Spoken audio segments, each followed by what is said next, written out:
Hello everyone, Anita here and welcome to another Animal Artists Collective video. We've done a few of them already on this channel, but if you are not familiar with the AAC, there is a very nice description in the description box below. This collective has been founded by Denise from In Liquid Color and Jennifer from Jennifer Charlie Art to promote positive messages for animal welfare and conservation, and to connect artists to their communities. The original artwork produced for the Animal Artists Collective is always made available for sale, and at least 50% of the proceeds are donated to a non-profit animal charity, which is amazing. Every month we have a new artist joining us, and this month the guest artist is Mary Sanj, and you can find a link to her channel as well as the channels of all the members in the description below. You can vote for future themes on the AAC Animal Artists Collective Facebook page. I'm so used to saying AAC by now that it might sound weird, sorry guys. And the poll is already available, so you can go and vote and cast your vote. Just vote smartly, guys. I can't tell you which one I want, but I have my preference here. I've been waiting for ages. Once we actually get to that theme that I want, I'm gonna tell you which one it is. And you are also very much encouraged and welcome to join the cause and create your own piece for the month's chosen theme. If you would like to join, then use a hashtag Animal Artists Collective to share your contributions on, social media, Facebook, mostly Instagram. I check mostly Instagram, and that's one of my favorite things to do on the day of the video release, is to see what everyone has created. It gives me this kind of all like warm fuzzy in my heart. I can't really describe it, but it's a really nice feeling. And because I love it so much, I've decided to share it. And I will be sharing your creations in future videos as well. And for now, please check these beautiful pieces by Mel Mariposa and A Drop of Color. They are so amazing, although I might have a bit of a preference here for the blue color, so that's just only me. Thank you so much for creating with us. So this month's theme was urban animals, and I was so excited about it because being an urban girl, through and through, and living my whole life in the city, I felt that for once I had something to say, okay? For my animal, I've chosen a hedgehog. This was mostly about animals that live alongside us in the city, but excluding any pets. So not your kitty cats and doggy dogs, but just real wild animals that have kind of adapted to living in the city. And for that, hedgehog seems perfect for me because I've encountered them many times, just, minding their own business and passing us during an evening walk and making those weird little noises. And a few times I've had an opportunity to help them cross a busy street, and I actually held a hedgehog in my jacket because they get confused quite often. And unfortunately, very often I see them dead on the side of the road. Fall is my favorite season, but hedgehogs on the side of the road is something I'm really not looking forward to. So as is tradition, I have first and foremost started to look for an idea for my painting. And hedgehogs originate from Europe and Africa, and so they are very deeply engraved into my culture, and I can remember them so well from my childhood. The picture of a hedgehog carrying an apple on his back was in every single picture book that I've read. And it was, and it seems like it actually still is generally believed that hedgehogs will gather food and bring it back to their homes to store for winter. And that they eat apples. In fact, hedgehogs don't do that. They rely on their fat deposits to survive the colder months, like bears. They hibernate. And they don't eat apples either, although perhaps they do at some point, but that's not their primary source of food. Their diet consists of both plants and meat.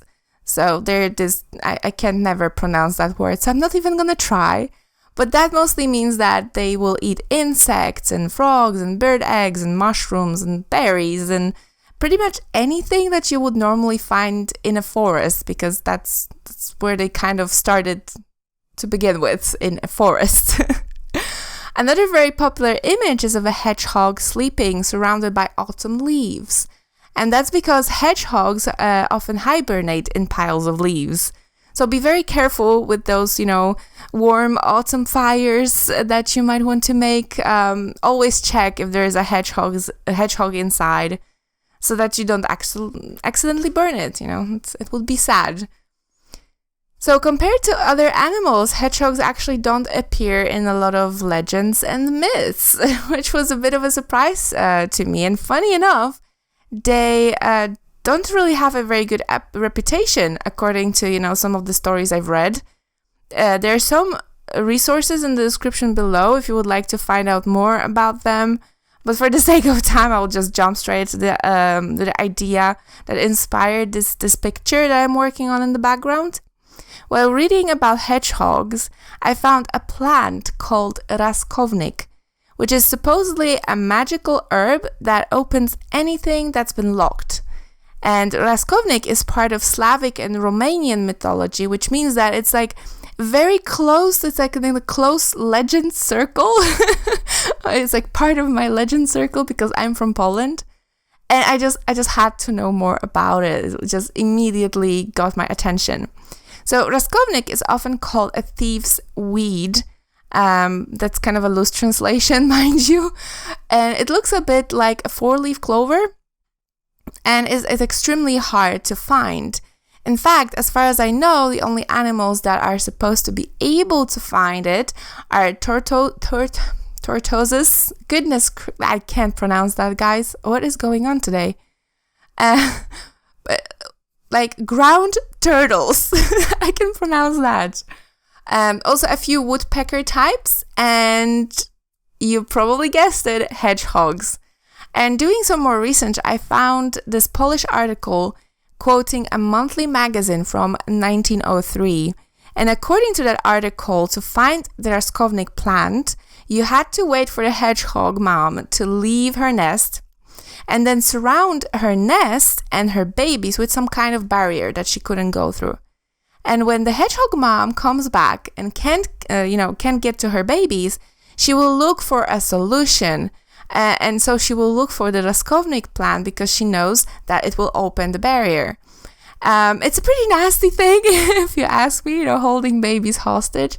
But I guess, it doesn't hurt them in any way. So as far as fairy tales go and this kind of thing, it's pretty tame and kind solution. Let's think about other fairy tales here for a second. That being said, and I just have to say it, and I can't believe that I have to mention that. Obviously, don't get any funny ideas and don't try that, okay? Legends and fairy tales are neat, but, mistreating animals isn't. But we are talking about urban animals, okay? So I have my idea, I'm working on it in the background, but we are talking about urban animals. So animals that live very close to us, that have adapted to living in an environment that isn't natural to them, like hedgehogs. And hedgehogs can be found very widely in Europe. They're pretty much, in a lot of different countries. But especially in Germany and Poland, they are considered endangered. So you can't keep them as pets. They're not the same as the African, pygmy hedgehog. However, it is, for example, acceptable to overwinter them if you encounter an underfed hedgehog, for example. Just so you know. So they are, it's not, you can't hurt them. They are endangered and they are protected.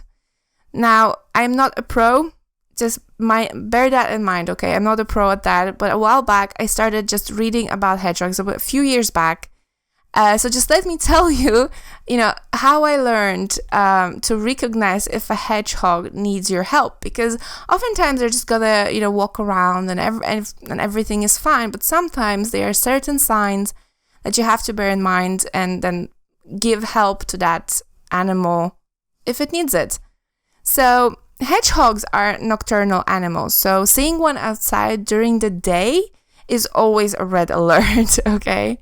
And similarly, seeing one outside, even at night, but during winter or late fall is also always a red alert, because hedgehogs hibernate, okay, and shouldn't be even awake at the time.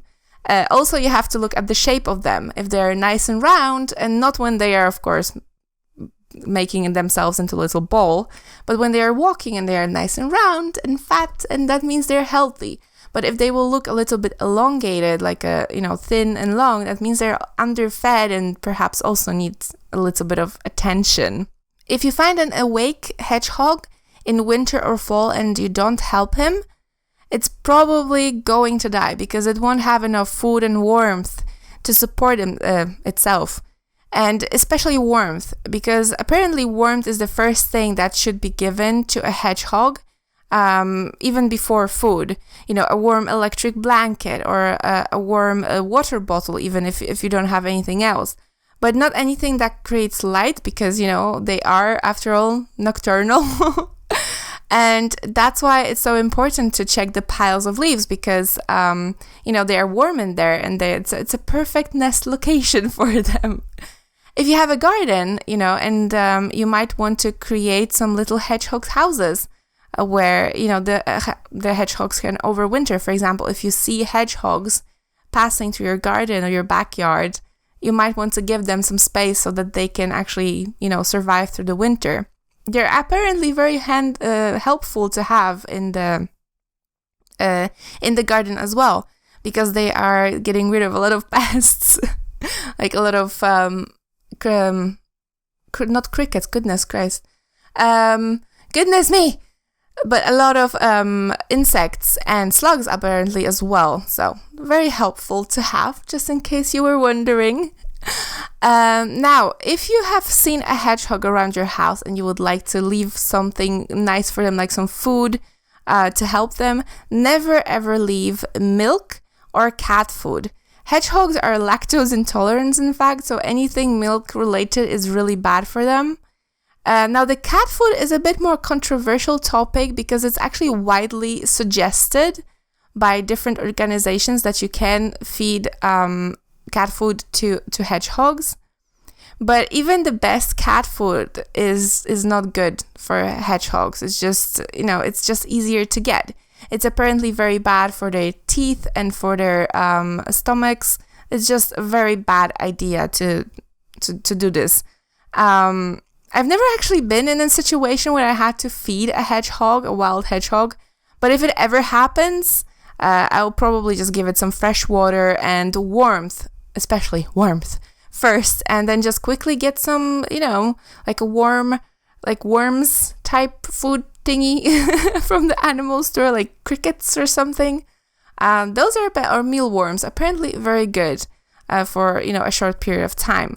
There isn't actually one good way of feeding a hedgehog, because their diet is so unusual that we can't really replicate it. But of course, there are other much simpler ways that you can help hedgehogs and other urban animals as well. It's not only hedgehog related in this case. Drive safely. That's one of the most important things. Drive safely and slowly at night, especially in the areas where grass fields or more like those woodland places are close to the road.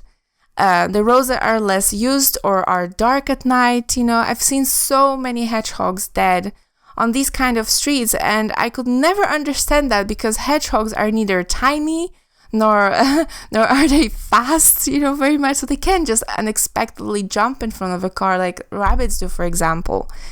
So, I feel like it's just a little bit of focus, and we could really help so many with such a simple little thing. I do that a lot as well. I always remind my boyfriend to drive slower when we are passing through areas where potentially wild animals could get on the streets.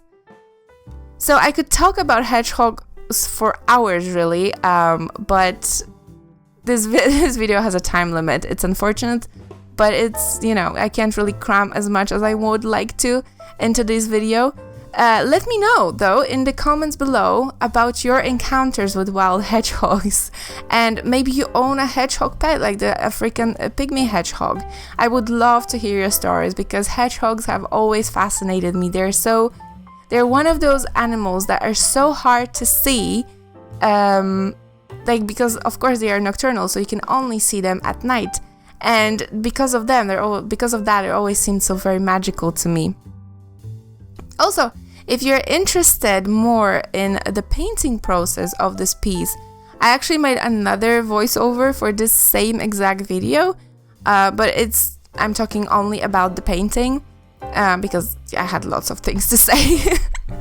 That video is available as a public video, so for free on my Patreon. So go and feel free to watch it. I just didn't want to add 2 exact same videos to this channel. I felt it was a little bit weird. Yeah, and of course, if you would like to purchase this painting, it's available in my Etsy store, and 50% of the profits will be donated to a Polish organization called Igliwiak that takes care of hedgehogs. And I've been following them for years, and they are those super rude people in this very frustrated way that just lets you know that they are good people that have seen some disturbing things, and I just want to help them really, really much. So I'm also going to leave their PayPal address in the description in case you would like to help them without buying the painting, as well as their Facebook page and a link to a very lengthy PDF file about caring for wild hedgehogs if you find them in need. And the file is unfortunately only in Polish. You can try to translate it, but it contains a very nice, like a photo tutorial, step-by-step how to create a hedgehog enclosure for a sick hedgehog. So it's a very handy document to have. But that's going to be it for me today. Thank you so very much for watching, guys, and for the support you are showing this channel. And I will see you all in the next video. Bye!